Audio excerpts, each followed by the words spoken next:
muita água. Mas eu quero anunciar para vocês que amanhã, principalmente na parte da tarde, o tempo vai estar ótimo. Seja lá para onde você for. Uma coisa que é interessante é que com Deus o tempo sempre está bom. Não tem tempo ruim. Ainda hoje eu e minha esposa estávamos conversando hoje à tarde. Olha, um tempo desse poderia ter arruinado totalmente essa semana de palestras. Eu vi gente dando risada e se alegrando em tudo quanto foi lugar por aí. Isso é motivo de ações de graças, pelo fato de a gente ver que a nossa maneira de viver não está sujeita à previsão do tempo. Graças a Deus por isso. Porque Deus, a Bíblia nos diz que Ele é a fonte da nossa alegria, não o tempo. Eu sei que atrapalhou um pouquinho, tinha uns planos assim legais, mas eu vi tanta gente enlameada hoje, que eu fiquei até com dó dos fósseis. Os fósseis não tinham nem um pouquinho de lama comparado com esse povo aí. Então, de qualquer forma, dá para perceber o dilema da coisa. Nós estamos tratando especificamente do dilúvio. Então vamos ver, estudar um pouquinho para onde teria ido toda essa água que inundou o planeta. Pequena recapitulação, nós já vimos que a situação geológica do planeta antes do dilúvio, nós não tínhamos nem montanhas tão altas, nem os oceanos eram tão profundos. Montanhas de 2,5 km no máximo de altura a partir do nível do mar. Fundo dos oceanos, 3,5 km. Nós sabemos que antes do dilúvio havia uma grande fauna, uma grande flora na superfície desse planeta. Já falamos que provavelmente na superfície do planeta havia de 700 milhões a 2 bilhões de habitantes na época do dilúvio. E Noé era o único que encontrou graça diante de Deus. Homem sério, homem que queria trabalhar honestamente, fazer aquilo que agrada a Deus. Essa parte que nós vamos trabalhar agora é uma parte para mim que eu gosto muito. Na área de física, eu trabalho mais com a área experimental do que com a área teórica. Porque na área teórica é tudo blá blá blá, entende como é que funciona? É tudo assim, porque eu acho, porque eu penso, não sei o que tem. Na área experimental não, na área experimental você vai no laboratório e faz uma experiência, se deu certo, deu, se não deu, não deu, você joga a sua teoria fora, se não deu certo, se deu certo você publica e a coisa funciona desse jeito. Até agora eu apresentei para vocês uma teoria. Essa teoria, como eu já mencionei, foi proposta por um homem, Dr. Walter Brown. Quando ele propôs a teoria, ele não era evangélico e ele não conhecia a Bíblia. Mas é fascinante o quanto que esse negócio é parecido com a Bíblia. Principalmente na parte que a gente entrar aqui agora. Depois, se você tiver um tempinho, depois você vê o que você vai ver aqui, vá ao seu quarto mais tarde e leia o Salmo 104. É só lembrar de quarto para 4, é só trocar pouca coisa ali. O Salmo é 104. Leia esse Salmo, você vai ficar impressionado. Vamos dar uma olhadinha. Estamos aí com um processo, como mencionei, as águas do dilúvio estavam saindo lá de baixo, chegando à superfície, inundação em todo o planeta, um problema sério de muitas tempestades. Eu mencionei a respeito de ondas de provavelmente até 120 metros de altura. Algumas pessoas ficaram preocupadas, falaram, mas e a arca? Só para vocês terem uma ideia, a arca de Noé, aquele caixotinho desse jeito, quando a arca estava nessa posição, se viesse uma onda e levantasse a arca poderia chegar a 75 a 80 graus no máximo, e o que aconteceria depois que a onda passasse, ela caía de novo. Ela não capotaria por causa da estabilidade dela. Lateralmente, essa arca poderia virar até 60 graus e ela cairia de volta. É muito estável o negócio. Então a gente não tem tantos problemas assim. O que é mais bonito de tudo, se você pegar aonde a arca provavelmente está hoje, que é o Ararat, e traçar um círculo de mais ou menos 500 quilômetros, que seria o máximo que a arca teria simplesmente flutuado, solta como ela estava, você vai perceber que aquela é uma das áreas mais bem protegidas do planeta na questão dessa rachadura. Deus sabia até onde colocar Noé e a sua arca. Não é fantástico como Deus pensa até nos pequenos detalhes? Eu fico assim impressionado com a grandeza da sabedoria do nosso Deus, como Ele cuida dos detalhes. Bom, vamos trabalhar um pouquinho aí. Questão da Pangeia. Eu vou usar algumas computações gráficas só para a gente ter uma ideia de como o negócio funciona. Aqui vocês estão vendo a Pangeia, ou seja, a formação dos continentes e das cadeias de montanhas. Observe um pouquinho o que teria acontecido durante o dilúvio. Praticamente você tem uma rachadura e você tem a movimentação dessas placas continentais, formando os continentes. Durante o dilúvio, durante esse tempo que a terra esteve inundada. Essa é a proposta. Deu para perceber o que aconteceu com os continentes? Nós vamos ver um pouquinho mais em detalhes. Quando a gente estuda esse negócio todo, tem um pouquinho de equações, como vocês estão vendo ali. A coisa não é simplesmente, não, porque eu acho que o versículo tal falando não sei o que tem, o versículo não sei o que tem. Não, a gente pega equações, você vai trabalhar, por exemplo, aqui você tem granito, aqui você tem basalto, se tem água entre eles, você tem água saindo por ali, essa água vai desbastar a parte de granito, vai desbastar a parte de basalto, então você vai ter formação de granito e de basalto em várias regiões do planeta, você vai encontrar basalto onde não deveria encontrar, coisas desse jeito. Que é exatamente o que a gente vê e encontra. Só que tudo isso é baseado em ciência, em cálculos. Tive uma pessoa uma vez que chegou para mim e falou o seguinte: eu não sei como é que vocês podem usar a Bíblia para fazer ciências. Ciência não pode fazer isso. É mesmo? Vocês sabiam que a teoria quântica foi desenvolvida por Max Planck, Schrödinger e outros? A base dela vem do hinduísmo, que era a religião de alguns deles. Eles acreditavam em castas. Ou você pertence a essa casta, ou a essa, ou a essa. Não é interessante que na física quântica você estuda os elétrons, ou eles estão nesse nível de energia, ou nesse nível, ou naquele nível? A ideia é a mesma, só que eles usaram a teoria deles. Eu acho que a religião deles não é boa, porque a teoria só funciona para um átomo especificamente, que é o de hidrogênio. Acho que se a teoria e a religião fossem boas, serviria para muito mais. Mas a gente fica trabalhando com esses negocinhos de religião ruim e teoria ruim, até que a gente acha religião boa e teoria boa. Vamos dar uma olhadinha a respeito de algumas coisas que são interessantes aí. Até cerca de mais ou menos 30 anos atrás, desculpe-me, nós tínhamos a ideia de que o fundo dos oceanos era algo perfeitamente plano, igual ao fundo assim da praia. O negócio é que nós tivemos uma grande surpresa com um satélite chamado Seasat, satélite do mar. O alvo desse satélite, a princípio, era medir a elevação dos continentes. Colocaram esse negócio em órbita, ele ficou dando umas voltinhas e voltinhas e voltinhas, e os caras falaram: tem alguma coisa errada.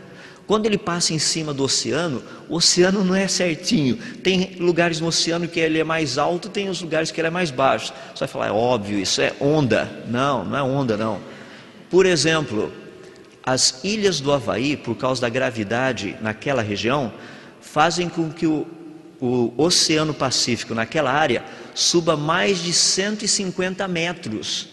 Se você medir o nível do mar no Havaí e medir o nível do mar no Oceano Pacífico, lá no meio onde não tem nada, no Havaí o nível do mar é 150 metros mais alto do que no resto. O pessoal começou a medir isso daí falando: tem alguma coisa errada. E ao estudar, eles descobriram o que estava errado. O fundo do oceano não é plano. Isso é o que eles descobriram ali no fundo dos oceanos. Um negócio totalmente maluco. Só que é o contrário. Aquela parte preta que vocês estão vendo são os continentes. A parte verde, amarelo, laranja, ali, a outra, está dando profundidades. Ou seja, o fundo dos oceanos tem uma cadeia fantástica de montanhas, que é mais ou menos aquilo que vocês estão vendo ali. A maior cadeia de montanhas, 74 mil quilômetros ininterruptos de montanhas, se encontra no fundo dos oceanos. Pergunta: não tem placa tectônica se mexendo ali? Como é que se formaram essas cadeias de montanha? Isso foi um problema e ainda é um problema para todo mundo. Como é que surge montanha no fundo dos oceanos? Por falar nisso, pessoal que gosta de rapel, eu estou programando assim uma expedição. Sabe o que é rapel, né? Canyoning, esse tipo de coisa, lá no fundo dos oceanos, porque deve ser 10 fazer canyoning lá, imagina só, 74 mil quilômetros só para a gente andar, só fazendo canyoning. Deve ser um negócio muito 10, se estiverem interessados em canyoning no fundo do mar, é só me avisar depois, a gente passa um e-mail aí, vamos ver se a gente reúne assim para a terceira conferência da Fiel no fundo dos oceanos, uma coisa mais ou menos parecida. Já que de água vocês entendem, fazer no fundo do mar vai ser fichinha, né? Depois de toda a chuva que a gente teve aqui. Essa foi uma grande surpresa, a crista oceânica. O pessoal começou a perguntar: como que esse negócio surgiu? Sabe que até o presente momento não tem nenhuma teoria sólida para explicar como ele surgiu, a não ser a teoria das hidroplacas? Todas as teorias nos dão ideias, mas a gente não sabe de onde teria vindo a força para fazer o negócio. A teoria das hidroplacas propõe algo mais ou menos assim. Imagina uma mola comprimida, apertada, com 2 pedacinhos de madeira em cima dela. A partir do momento que eu separar os pedaços de madeira, ou seja, agora a mola não tem mais pressão em cima dela ali no meio.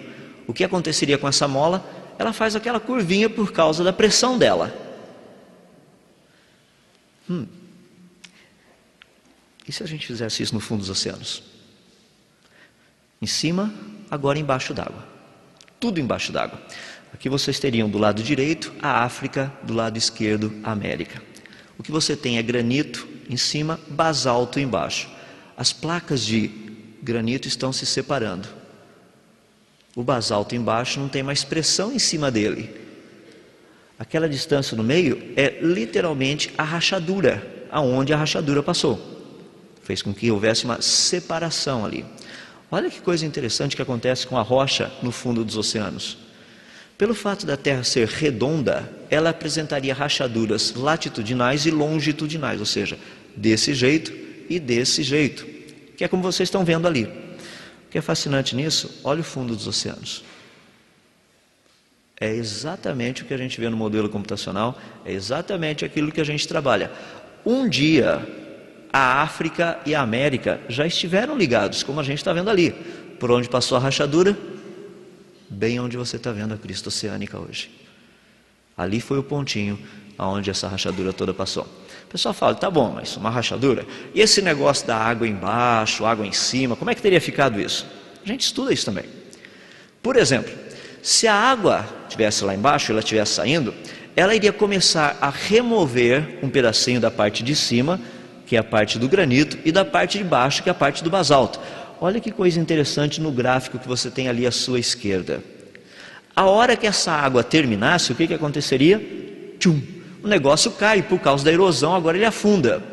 O que nós teríamos praticamente seria uma praia muito grande e de repente um barranco caindo de vez para o fundo dos oceanos, que é exatamente o que a gente encontra em todos os continentes.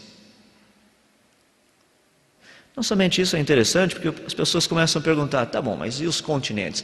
Porque segundo a teoria das placas tectônicas, você tem essas placas se movimentando. A teoria das hidroplacas propõe um processo muito mais simples. O que você tem embaixo dessa placa continental? Água. A água escorrega. A gente não passa por problemas de aquaplanagem de vez em quando. Você está dirigindo o seu carro, você faz uma curva naqueles dias de chuva, que quase ninguém sabe nada de chuva. Você faz uma curvinha assim, o que acontece? Seu carro vai embora, aquaplanagem, escorrega. Só um pequeno parênteses aqui, só para vocês saberem. Vocês sabem como é que chinês dá nome? Porque chinês dá nome para os filhos usando água e pedra. Vocês sabem, né? Ele pega a pedrinha e joga na água, e a pedrinha faz assim, ó, Xin Tin Po. Essa é a maneira de dar nome. Só estou dando um pouquinho aí para vocês verem como a água é um negócio influente na vida do nosso planeta, até para dar nome para as crianças, de qualquer forma. Deixa eu deixar para vocês, vamos ver o que teria acontecido nessa movimentação de coisas aí, porque o grande problema que nós temos é: para onde foi toda essa água do dilúvio? Então vamos dar uma olhadinha. Olha que coisa interessante. Aqui vocês estão vendo um continente todo embaixo d'água. Digamos, por exemplo, América. Estou ilustrando. Ela começa a se deslocar e olha o que acontece. Opa! Agora ela ficou compacta e mais alta. Um negócio que é interessante, as pessoas perguntam: mas para onde foi toda a água? A água não foi para lugar nenhum, está aqui no oceano. Até que o dia que você passar aí nesse oceano, quiser molhar o seu pezinho lá, você pode até cantar assim, ó: muita gente já morreu nessa água. E é verdade, o povo antediluviano morreu aí. Vocês acham que eles morreram aonde? A água do dilúvio está toda aí. Eu sei que muita gente acha engraçado, mas é verdade isso. Já pensou, qualquer hora você acha um fóssil aí nadando no oceano? O contexto todo, que muitas pessoas têm dificuldade de entender, é que no fundo o que teria acontecido é algo bem simples. Seria algo assim: os continentes agora, ao se moverem, por causa do momento de inércia, eles foram compactados. Agora você tem oceanos mais profundos, porque agora a gente está em contato com o basalto direto lá embaixo, e ao mesmo tempo, por causa da compactação, você tem continentes mais altos. Ou seja, a quantidade de terra, de superfície de terra no planeta Terra hoje é diferente daquela pré-diluviana. Os continentes hoje são menorzinhos. Se você somar a área de todos os continentes de hoje, não daria a área da Pangeia inicial. Os continentes são mais altos, os mares mais profundos. A água não foi para lugar nenhum, continua toda aí. O que é fascinante nisso é que a movimentação de um continente iria produzir algumas coisas interessantes como essas. Primeiro, à medida que um continente se movimenta, por exemplo, a América está movimentando para cá. A hora que ela para, literalmente, ela vai encavalar. Por causa do momento de inércia, você teria uma cadeia de montanhas principais, uma região com planaltos e planícies, daí uma parte com cadeia de montanhas secundárias. Olha que interessante a América do Sul. Cadeia de montanhas principais, Cordilheira dos Andes, que a gente acha até conchinha lá em cima, né? No lago Titicaca tem bastante conchinha lá dentro. Você pega, por exemplo, planaltos e planícies no meio e a Serra do Mar nesse canto aqui, uma cadeia secundária. Se você olhar a América do Norte, a mesma coisa. De um lado você tem as Rochosas, do outro lado as Apaláchias. Isso acontece no mundo todo. Qualquer lugar que você olhar, você vai perceber cadeias principais de montanhas. Para os que se deslocaram para a sua esquerda, cadeia de montanhas na esquerda. Para os que se deslocaram para a direita, cadeias de montanha para a direita. Para os que se deslocaram para cima, na parte de cima. Do jeito que a gente vê, como houve a movimentação continental. Portanto, os continentes se formaram durante esses dias de dilúvio. Aquilo que Noé provavelmente presenciou, que foi o topo das montanhas aparecendo, foi nada mais, nada menos do que os continentes se formando. Da onde ele estava, era o que ele conseguia ver. Daí vem o que a gente observa por aí. Essas são, por exemplo, parte das montanhas rochosas lá no Canadá. Olha as dobras das montanhas. Como que você dobra um tijolo? Não dá para dobrar tijolo, ele quebra. A menos que o tijolo não seja tijolo ainda. A mesma coisa com essas montanhas, com essas rochas. Outra coisa, dá uma olhadinha, por exemplo, do Grand Canyon do Colorado. O pessoal diz o seguinte: não, porque isso aí foi aquele riozinho que foi passando, em algumas milhares ou centenas de milhares de anos, ou em alguns milhões de anos, formou esse cânion. Tá legal. E a erosão do vento e da chuva não ia produzir efeito nenhum no cânion? Esse cânion é recente, ele tem uns 5.000 anos no máximo. Mas 5.000 anos atrás, mais ou menos, estava acontecendo um dilúvio aqui no planeta Terra. Hoje nós sabemos o quê? Que nessa região que vocês estão vendo ali, que é a região do Grand Canyon, é uma região que havia um grande lago, provavelmente que sobrou do dilúvio. Esse lago principal lá em cima, o Grand Lake, a parede dele ali embaixo deve ter estourado, caiu em cima do Hope Lake, que é um outro lago menor. Toda essa água desceu, formando o que é hoje conhecido como Grand Canyon. Quanto tempo mais ou menos? De 24 a 36 horas. Do jeitinho que a gente encontra hoje. Erosão rápida. Você percebe que um negócio que é interessante, dê uma olhadinha lá em cima. Todos os afluentes na região do Grand Canyon, os afluentes do rio Colorado, eles entram do jeito errado. O rio corre para cá, os afluentes vão para lá, daí eles voltam. Olha, por exemplo, os rios no mundo todo para você ver. O rio está correndo para cá, os afluentes entram em direção em que o rio está fluindo. No Grand Canyon, ao contrário. Nós temos cânions, por exemplo, entre a Groenlândia e o Canadá, tem um cânion no fundo dos oceanos, que é um dos maiores conhecidos. Como explicar um cânion no fundo dos oceanos quando a velocidade da água lá é menos que 0,5 km por hora? Não dá para formar cânion a essa velocidade. Então Então tem muita coisa legal que a gente tem visto que a teoria explica exatamente do jeito que deveria.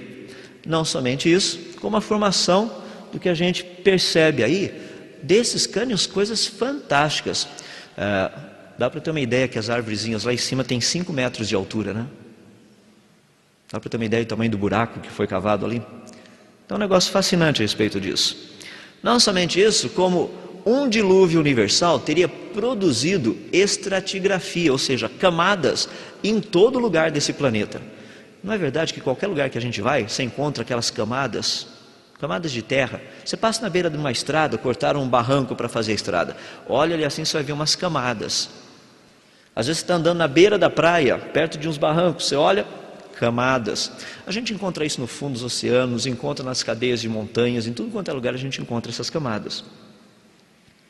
Em todas as direções, em várias direções. Só para você ter uma ideia. Isso é um negócio tão predominante no nosso planeta, e sabe o que é legal? Essas camadinhas desse jeito, elas se formam por uma sedimentação leve e calma.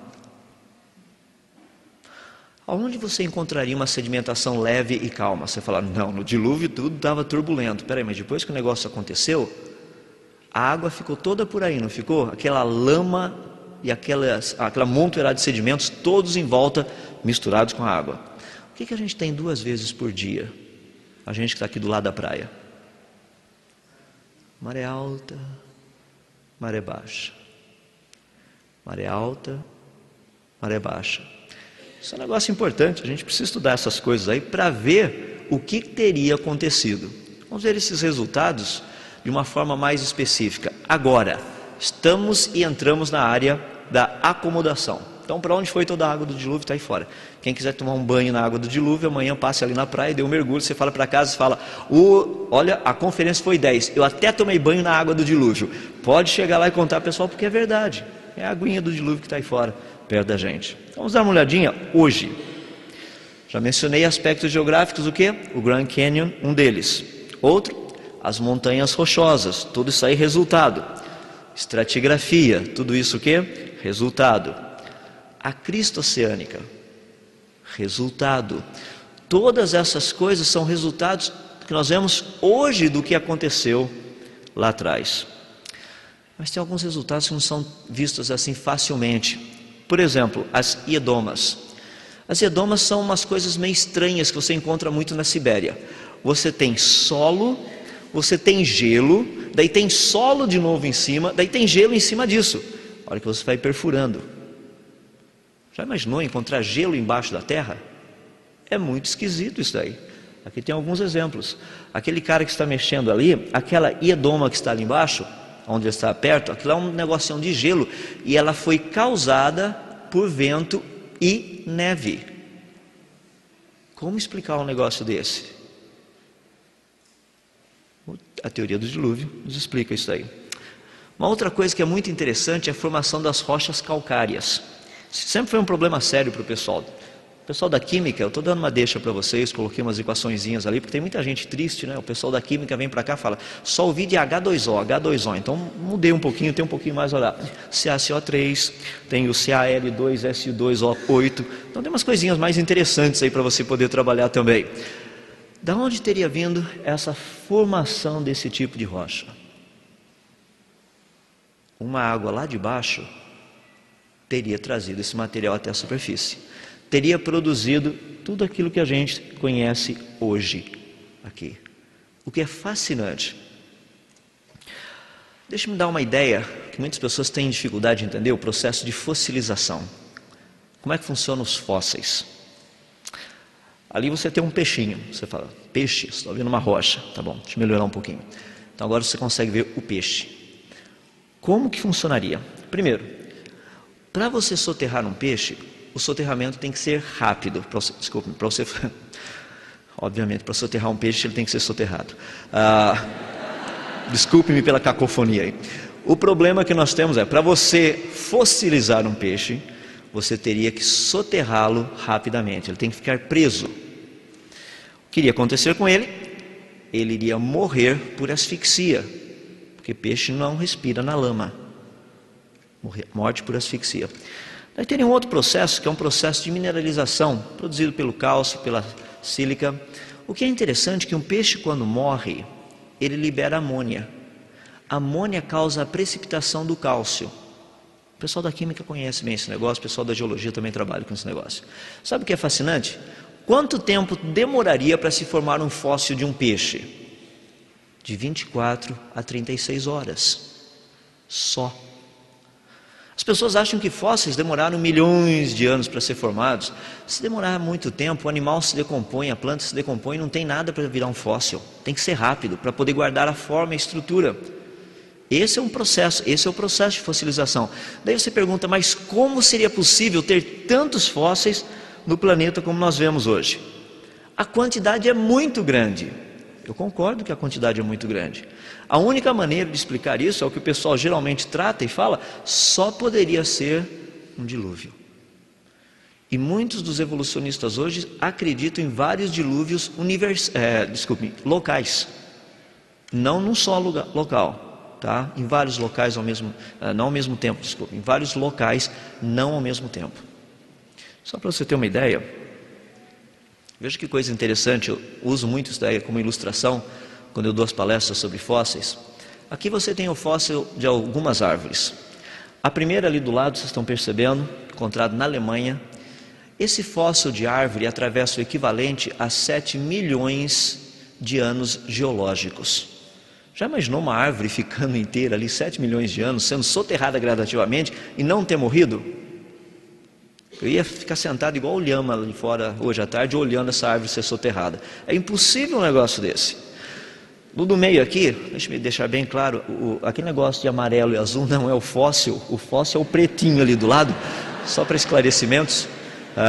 Ele está fossilizando, mas não chegou lá ainda. É que às vezes a gente fica petrificado quando a gente vê um fóssil desse jeito, é o que aconteceu com aquele pesquisador. Essa árvore na Austrália, praticamente, ela tem mais de 5 milhões de anos geológicos. É o nível de camadas que ela atravessa. Essa outra aqui, que é da Alemanha, que é muito interessante, ela está fossilizada de ponta cabeça, as raízes para cima e as folhas para baixo. Nós podemos ver claramente uma prova da evolução, que as árvores no passado elas tinham as raízes para cima e as folhas para baixo. Com o passar do tempo elas foram mudando até chegar na posição certa. Todo esse processo de fossilização implica em algo que aconteceu muito rapidamente. Formação de camadas num período muito curto de tempo, nada de milhões de anos, como a gente vê nas muitas propostas por aí. O que nós encontraríamos, portanto, num mundo que tivesse sido totalmente submergido pela água? Toneladas de fósseis. Uma das maiores provas do dilúvio é o fóssil. A quantidade de fósseis são uma prova da dimensão desse negócio. Só por curiosidade, 75% de todos os fósseis encontrados são de animais e plantas conhecidos hoje.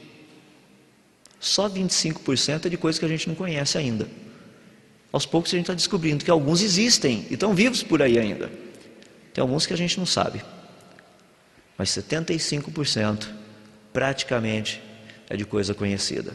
Fóssil de camelo, fóssil de cavalo, fóssil de jacaré, fósseis de ser humano, toda essa turminha aí. Mas o problema que nós encontramos maior nisso é o problema da coluna geológica. Porque quando nós olhamos a coluna geológica, estudamos a coluna geológica, as pessoas falam, esse é um negócio de milhões de anos. Isso daí aconteceu em várias épocas geológicas. Essa é a proposta.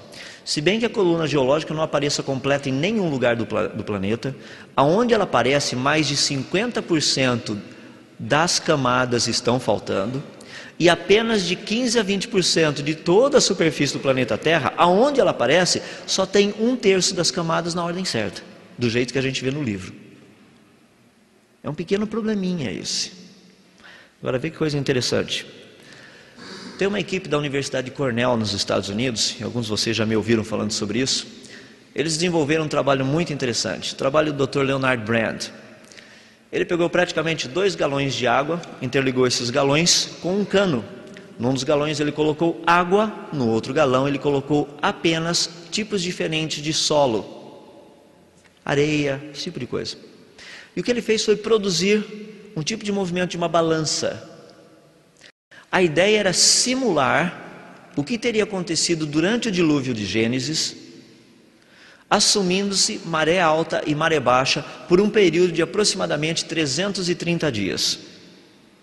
Essa foi a proposta. A experiência que ele fez foi um negócio interessante. Ele colocou e começou a mexer esse negócio.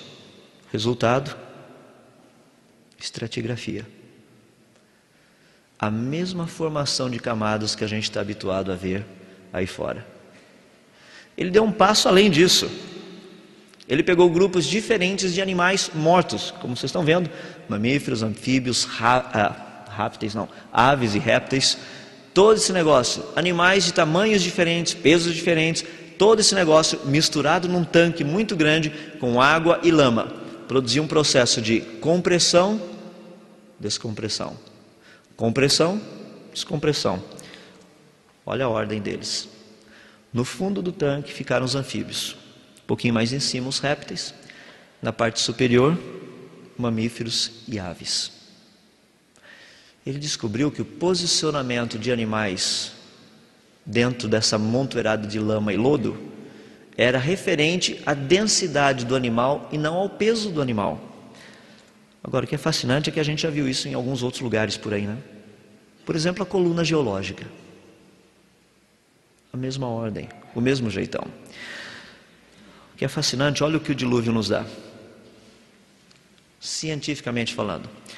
Segundo a evolução, a cronologia mostrada pela coluna geológica equivale a cerca de 600 milhões de anos e contam a história de como vida evoluiu no planeta Terra. Isso não é possível reproduzir em laboratório. Do outro lado, vocês têm a proposta dos criacionistas quanto ao dilúvio. O que é interessante, a mesma coluna, ela é classificatória. Quanto tempo para que tivesse surgido toda a coluna geológica com todos os fósseis no lugar certinho como nós encontramos hoje? 1 ano. E isso a gente reproduz no laboratório.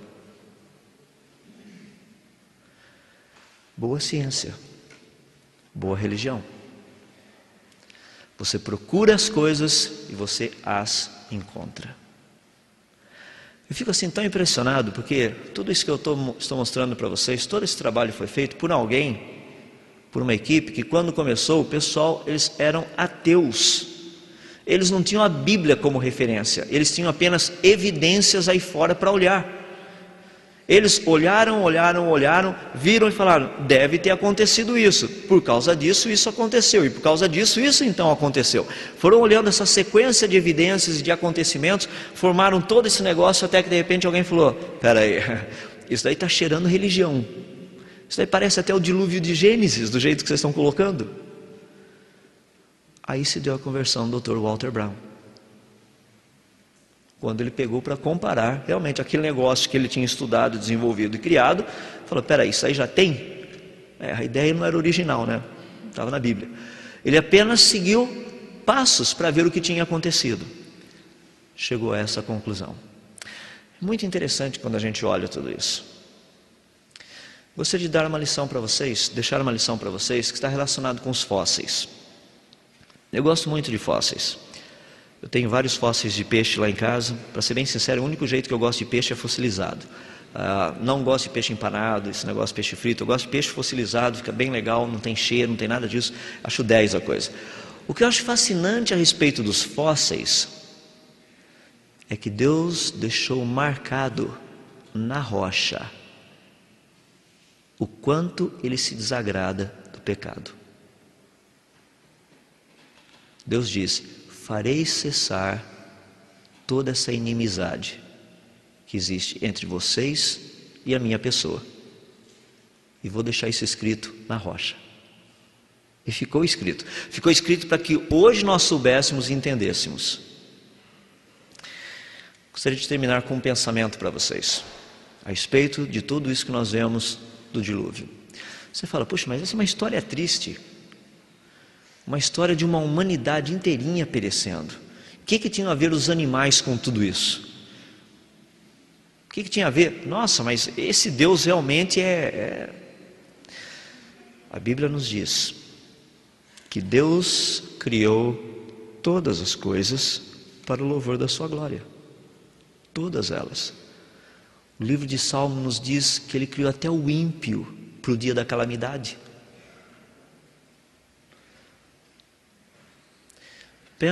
Pensem na proposta que Deus tem para conosco nessa questão do dilúvio. E o que eu gostaria de perguntar para você é o seguinte: já mencionei, Noé teve irmãos e irmãs. Noé teve tios e tias. Ele teve provavelmente primos e primas, sobrinhos e sobrinhas. Mas eles não entraram na arca.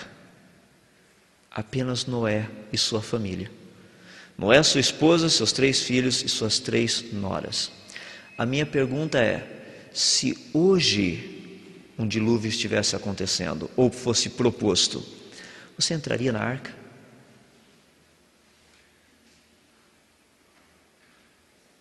Para e pensa o quanto você está preocupado com as coisas de Deus hoje. Se você não parece como uma daquelas pessoas pré-diluvianas andando para baixo e para cima, pensando, nossa, tem que entrar na faculdade, tem um monte de coisa, olha, esse negócio de Deus, esse negócio de santidade. O que foi falado aqui sobre a vida de José é muito legal, foi falado sobre a vida de Noé é muito legal, mas lá fora o lance é outro, entende? A jogada é outra, tem coisa ali que rola que é diferente. Aqui tudo bem, tudo legal, mas lá fora a história é outra, entende? Lá o jogo é diferente.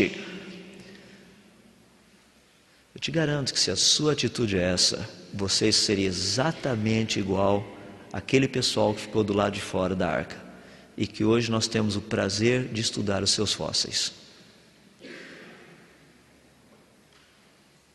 Para e pensa. Vamos orar? Senhor nosso Deus, nós somos tão gratos a Ti, porque a Tua palavra nos diz: vede que grande salvação nós temos recebido. Nós temos recebido essa salvação do Senhor. Às vezes nós pensamos apenas na questão de uma salvação física, no sentido de não sermos destruídos, mas a Tua palavra nos mostra que ela vai muito além disso. Não é uma questão apenas de preservação do físico, é uma preservação da alma, do intelecto, das nossas emoções, da nossa integridade, de todas essas coisas. Somos tão gratos a Ti, porque durante esses dias o Senhor esteve falando aos nossos corações a respeito dessas áreas. Nós pedimos a Deus para que ninguém daqui, venha a ser negligente a tal ponto de sair e esquecer dessas verdades. Mas como possamos fazer, como diz a Tua palavra, desenvolver a nossa salvação.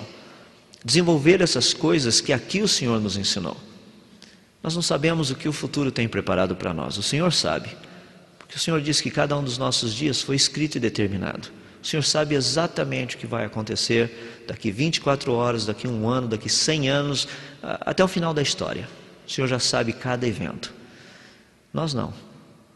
Pedimos para que, à medida que nós vivemos cada etapa dessa história que o Senhor tem nos proposto, que possamos fazê-lo de uma maneira agradável ao Senhor. Para que possamos, como diz lá no livro de Romanos, apresentar os nossos corpos como um sacrifício vivo, santo e agradável a Ti, que é o nosso culto racional, e não nos conformarmos com este mundo, mas passarmos pela renovação da nossa mente, para experimentarmos qual seja a boa, agradável e perfeita vontade do Senhor. Ajuda-nos nisso. Nós pedimos essas Tuas bênçãos nas nossas vidas. Oramos assim, fazendo humildemente no nome de Jesus.